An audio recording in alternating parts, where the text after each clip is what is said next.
안녕하세요. 결혼한 지 8년 차, 7살 된 아들을 키우고 있는 40대 워킹맘입니다. 아니, 40대 이혼녀라고 해야겠네요. 이미 이혼한 남편과 어떻게 만났고, 어쩌다 사랑에 빠졌고 그런 이야기는 굳이 해서 뭐 하겠어요? 하지만 제가 어쩌다 이혼까지 하게 된 건지 이야기하려면 간단히 설명은 해야겠네요. 남편과 저를 이어준 사람은 다른 사람도 아니고 바로 저희 아버지세요. 저희 아버지는 자동차 부품을 생산하는 작은 회사를 운영하고 계시고 남편은 저희 아버지 회사의 직원 중 한 사람이었지요. 당시 제 나이는 33이었는데 저는 그게 결혼하기에 늦은 나이라고 생각하지 않았어요. 결혼에 대해 크게 생각이 있었던 것도 아니고요. 하지만 저희 아버지는 꽤나 조바심이 나셨던 모양입니다. 게다가 저보다 어린 사촌이 먼저 결혼해 딸을 낳았거든요. 그러면서 작은아버지가 완전 손녀바보가 되셨는데 저희 아버지는 그게 그렇게 부러우셨다네요. 그런 이야기를 하시면서 아버지가 괜찮은 사람 같다고 한번 만나보라며 제 남편과의 만남을 주선하셨으니 딸로서 싫다 소리를 어떻게 하겠어요? 내키진 않았지만 효도한다 생각하고 나갔던 자리였습니다. 그리고 나중에 알게 된 일이지만 남편은 남편대로 사장이 자기 딸을 만나보라 하니 엄청나게 부담스러웠대요. 남편도 저만큼이나 내성적인 성격이거든요. 그렇지만 남편도 거절할 만한 입장이 못 되었다고요. 그래서 사회생활한다 생각하고 나온 자리였답니다. 하지만 의외로 저희는 첫 만남부터 소위 삘이 통했어요. 일단 대화가 잘 통하니까 아무래도 시간 가는 줄 모르겠더라고요. 남편은 제가 사장딸이라고 얼마나 도도하고 콧대 높게 행동할지 궁금했다는데 의외로 털털한 제 성격이 마음에 들었다나요? 하긴 이런 이야기가 지금 다 무슨 소용이겠어요? 그냥 그런 좋은 시절도 있었다는 거예요. 사귄 지 1년 좀 넘어서 본격적으로 결혼 준비를 시작했는데 남편 집안은 저나 저희 아버지가 생각했던 것보다는 조금 더 안 좋았어요. 일단 아버님이 몇 년 전 돌아가셨더라고요. 이후로 어머님이 생계를 위해 동네 초등학교 앞에서 분식집을 시작하셨다는데 그게 아무래도 동네 장사라 그런 건지. 이야기를 들어보니까 당신 먹고 살 정도만 벌리는 눈치대요. 그리고 남편은 일남일녀 중 장남으로 아래로 2살 어린 여동생이 있었는데 여동생과는 교류가 거의 없다고 했습니다. 어머님과 남편이 하지 말라는 결혼을 기어이 한 뒤로 먼 지방에 가서 산다고 들었어요. 사정이 이렇다 보니 남편이 매달 어머님께 50만 원을 보내드리고 있었는데 이건 뭐 자기가 벌어서 드리는 건데 제가 뭐라고 할 게 못 되었지요. 사실 제가 더 신경이 쓰였던 건 매달 보내드리는 돈보다 남편이 모아놓은 돈이었어요. 사회생활을 좀 늦게 시작했다고는 해도 모아둔 돈이 당시 3천 정도밖에 없었거든요. 저는 한 5천은 있었어요. 2천 차이 가지고 뭘 그러냐 하실지도 모르겠지만 딱 봐도 시댁에선 그 어떤 지원도 기대할 수 없는 상황이었으니 2천이 고작 2천으로 안 보였다고 해야 할까요? 그런데 처음에 남편을 소개해준 사람이 저희 아버지셨잖아요. 아버지께서 이 상황은 당신이 책임을 져야겠다고 생각하신 건지 아니면 그저 하나뿐인 딸인 저에 대한 사랑 때문이셨는지 선뜻 집 문제는 해결해 주신다 하시대요. 제가 결혼할 때만 하더라도 여자가 집을 해가는 일이 흔한 일은 아니었는데 말이에요. 그래서 더욱더 감사했네요. 다만 세금 문제도 있고 해서 완전히 제 명의로 해주신 건 아니었고요. 일단은 아버지 명의로 되어 있지만 안에 싹 다 고쳐줄 테니 들어와서 살라고 하셨어요. 그렇게 저희는 비교적 남들보다 수월하게 결혼 생활을 시작할 수 있었습니다. 그리고 저는 임신을 하면서 다니던 회사를 그만두고 아버지 회사로 들어갔어요. 사실 저는 대학에서 미술을 전공하기도 했고 아버지 사업에는 크게 관심이 없었거든요. 그래서 다른 회사에 입사해 직장 생활을 하기 시작했지요. 그 점을 아버지는 늘 아쉬워하셨고요. 아버지는 저한테 회사를 물려주고 은퇴할 날만 기다리시던 분이셨으니까요. 그런데 막상 결혼을 하고 나니까 언제가 될지는 몰라도 임신이나 출산, 그리고 육아까지 이런저런 생각을 해보게 되대요. 그리고 솔직히 남의 회사를 눈치 보면서 다니느니 아버지 회사에서 일을 하는 게 낫겠더라고요. 그래서 아버지 회사로 이직을 했네요. 그런데 정말이지 저희 아버지지만 정말 깐깐하신 분이셨어요. 특별 대우 같은 건 전혀 없었습니다. 출산 2달 전까지 남들하고 똑같이 9시부터 6시까지 근무했고, 출산 이후엔 친정어머니께 아이를 맡기고 일을 다녀야 했거든요. 월급도 남들 받는 만큼 받았고요. 정말이지 실수라도 하는 날이면 다른 직원들 앞에서 호되게 욕을 먹기가 일쑤였지요. 그래도 이후로 저희 결혼 생활 자체만 놓고 보자면 아무 문제가 없었습니다. 결혼하고 얼마 지나지 않아 건강한 아들을 출산했고, 남편 역시 아버지의 인정을 받아 회사 내에서 완전히 자리를 잡았으니까요. 이대로라면 몇 년 후에는 아버지의 바람대로 저희 부부가 회사를 물려받을 수도 있는 상황이었네요. 그런데 저희 인생에 생각지도 못한 변수가 나타났으니 그건 그간 교류가 거의 없던 신우였습니다. 신우하고는 정말이지 그 일이 있기 전까지는 통틀어서 10번이나 봤을까 싶을 정도로 접점이 없었어요. 신우는 자기 시댁에 끔찍히 잘하는 사람이라서 늘 친정을 등한시했거든요. 그래서 명절에도 거의 얼굴을 비추는 법이 없었고, 어쩌다 어머님 생신 같은 날 만나게 되더라도 밥이나 한 끼 하는 정도였지요. 자기 오빠인 남편과도 사이가 대면대면해서 딱히 나누는 대화도 없었고요. 사실 저는 외동딸이라서 남편에게 여동생이 있다는 사실을 알았을 때 기대가 컸어요. 가능만 하다면 친자매처럼 가깝게 지내고 싶었으니까요. 하지만 남편도 그렇고 신우도 그렇고 그런 쪽으론 저에게 곁을 내주지 않으니 별 수가 없었지요. 그러다 남편과 신우가 급속도로 가까워진 계기가 있었으니 그건 바로 신우의 이혼이었습니다. 살갑지 못한 신우로 인해 어머님은 걸핏하면 저에게 연락을 해서 이런저런 이야기를 하시길 좋아하셨어요. 그리고 그날도 회사에서 일을 하고 있는데 어머님께 전화가 오대요. 안 받으면 받을 때까지 하실게 뻔했으니 전화를 받았습니다. 그런데 어머님이 전화기에 대고 거의 곡소리를 하시는 거예요. 이어진 이야기는 충격적이었습니다. 신우가 이혼을 했다는 거예요. 신우하고 제가 친한 사이는 아니었지만 그래도 그런 일이 생겼다고 하니 당연히 놀랄 수밖에 없었지요. 어머님이 하시는 말씀이 신우 남편이 동네 여자랑 바람을 폈다대요.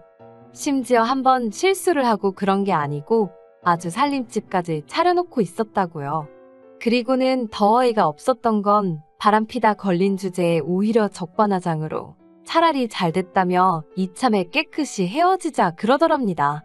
양육권이고 친권이고 다 포기할 테니까 자기 좀 놔달라고 했다나. 하지만 신우는 신우대로 애가 이렇게 어린데 자기 혼자 어떻게 아빠 없이 키우냐고 이혼만큼은 못한다고 버텼던 모양이에요. 그래도 결국은 한쪽이 죽어도 같이 못 살겠다고 하니까 별 수 있었겠어요? 결국 위자료 2천만 원인가 받고 이혼했다고요.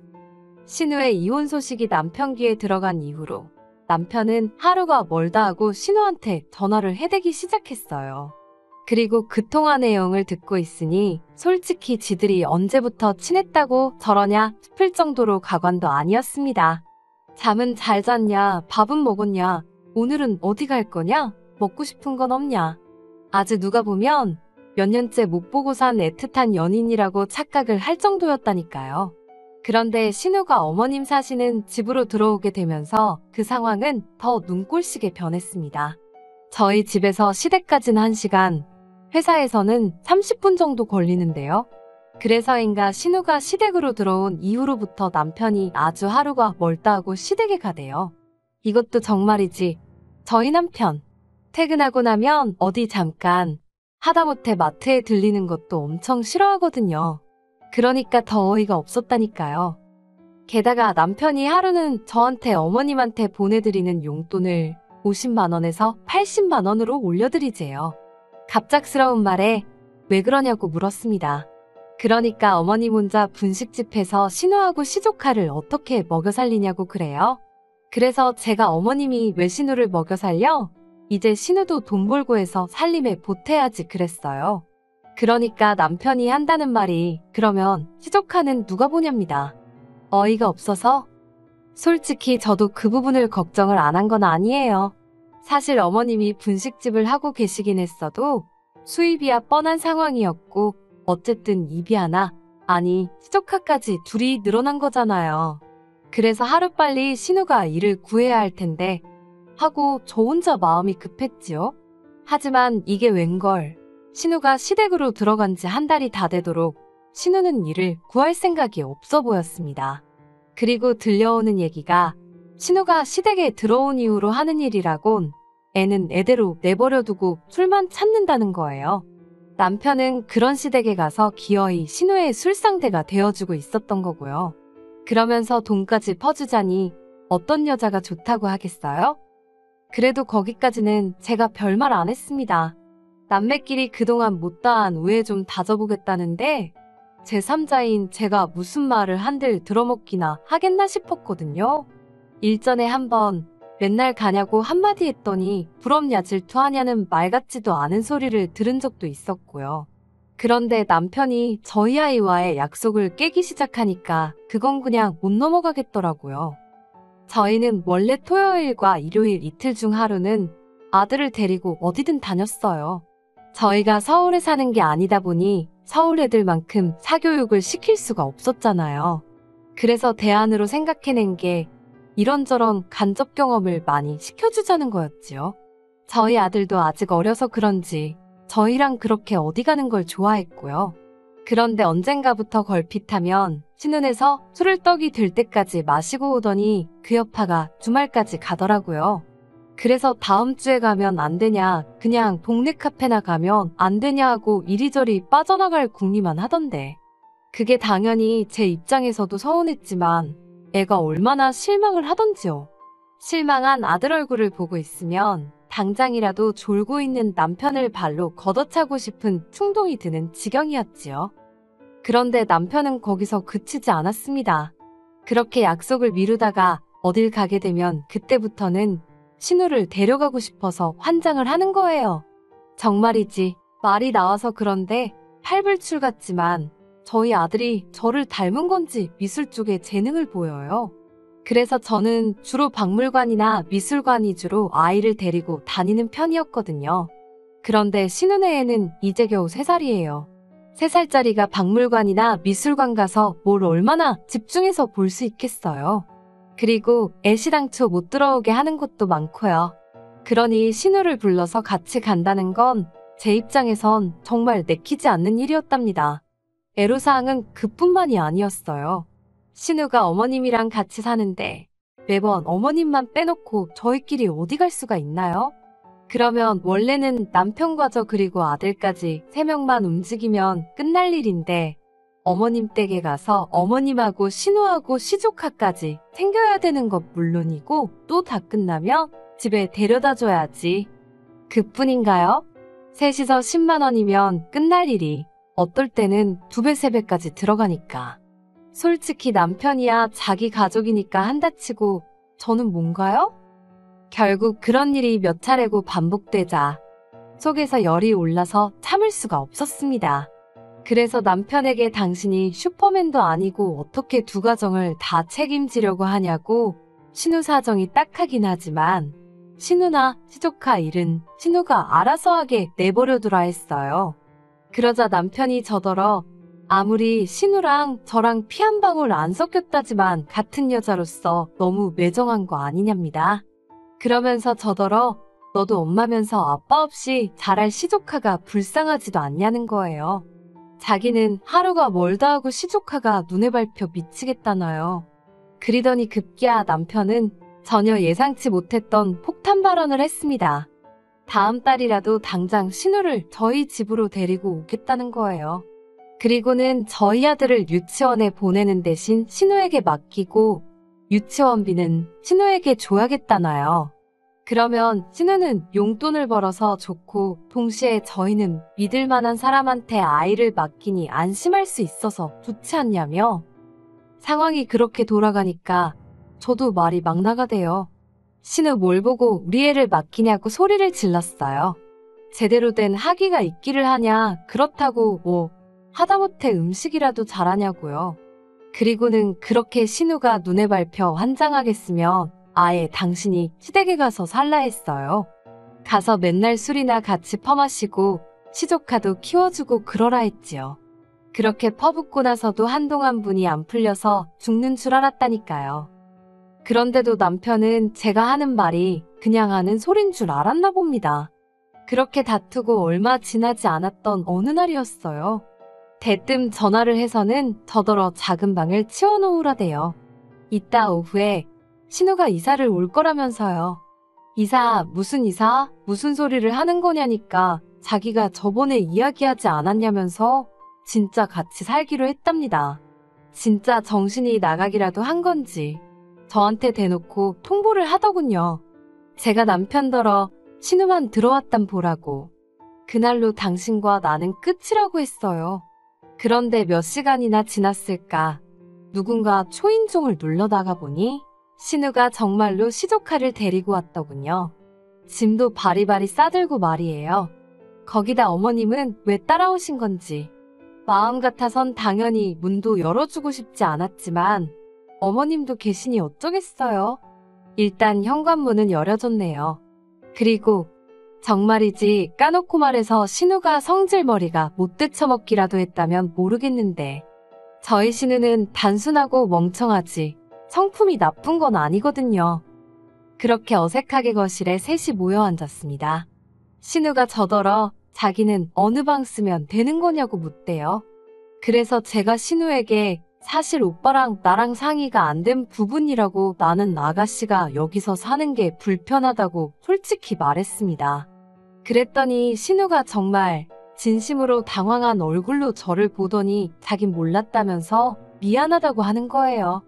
제가 다 아는 줄 알았다고요. 신우가 미안해하니까 저도 마음이 불편하고 안 좋았지요. 그런데 어이가 없었던 건 어머님의 반응이었습니다. 어머님이 대뜸하시는 소리가 상의는 안 했어도 당신 아들이 이 집안의 가장 아니냐며 저더러 당신 아들이 하는 말에 가타부타 토달고 없다고 당신 아들이 하라는 대로 하라며 역성을 내시는 거예요. 어머님이 평소에 당신 아들이 최고다 어쩌다 그런 말씀을 가끔 하시긴 했어도 그냥 아들 가진 어머니들이 노상하는 말이라고 생각하고 말았는데 가장 어쩌고 하면서 말을 들어라 마라 하시는 걸 보고 있으니 정신이 딱 들더라고요. 그리고 그때 남편이 들어왔어요. 제가 남편더러 얘기는 이따 하자고 일단은 신우랑 어머님부터 어서 댁에 모셔다 드리라 했지요. 그러니까 남편이 저더러 자기 말이 웃음냐입니다. 그리고는 갑자기 저더러 진짜 피도 눈물도 없냐면서 가족끼리 좀 돕고 살자는데 그게 그렇게 마음에 안 드냐고 혼자분에 못 이겨서 악을 쓰는 거예요. 그런데 그 모습을 보니까 완전 제정신이 아니구나 싶대요. 같이 소리를 질러봤자 똑같은 사람밖에 안 되겠다 싶어서 남편에게 이 집이 누구 집인지나 알고 지금 큰 소리를 내냐고 조근조근 따져 물었습니다. 그러자 어머님이 당신 아들이 네 애비 밑에서 개같이 일을 하는데 이제 와서 집 해준 걸로 생색이냐입니다. 어이가 없어서 누가 보면 돈 안 받고 일한 줄 알겠다고 입 조심하시라 했네요. 그러자 제 말 버릇 좀 보라며 당신 쓰러지신다고 뒷목 잡으시는데 사람이 생각보다 쉽게 안 쓰러지거든요. 그래서 어머님 떨어 쇼하실 거면 나가서 하시라고 하나도 안 궁금하다고 쏘아붙여버렸네요. 저한테 그런 거 씨알도 안 먹힌다고요. 이후로는 뭐 지리한 싸움이었지요. 결국 이혼하자는 말이 나왔는데 남편이 재산의 절반을 달라는 헛소리를 해대더라고요. 그래서 결국 제가 소송을 걸었는데 남편이 다시 항소를 하고 그래도 결국 제가 엄마이기도 하고 경제력도 있다 보니 양육권은 제 손에 들어왔어요. 그리고 위자료는 솔직히 변호사 수임료 정리하고 나니까 남는 것도 없을 만큼 조금 받았습니다. 그래도 제가 이겼다는 게 중요한 거 아니겠어요? 아, 이후로 남편은 회사를 나갔습니다. 이직은 글쎄요. 저희 아버지가 그래도 이 바닥에서 입김이 조금 세시거든요. 당분간은 쉽지 않을 거예요. 그리고 저희 아버지는 저한테 많이 미안해하십니다. 저런 놈인지 모르셨다고요. 그런데 뭐 몇 년을 같이 산 저도 몰랐으니까요. 이제 저에게는 단 한 가지의 목표만이 있을 뿐입니다. 아들에게 부끄럽지 않은 어머니가 되는 거죠. 힘들었던 시간은 잊고 열심히 제 힘으로 살아볼 생각입니다.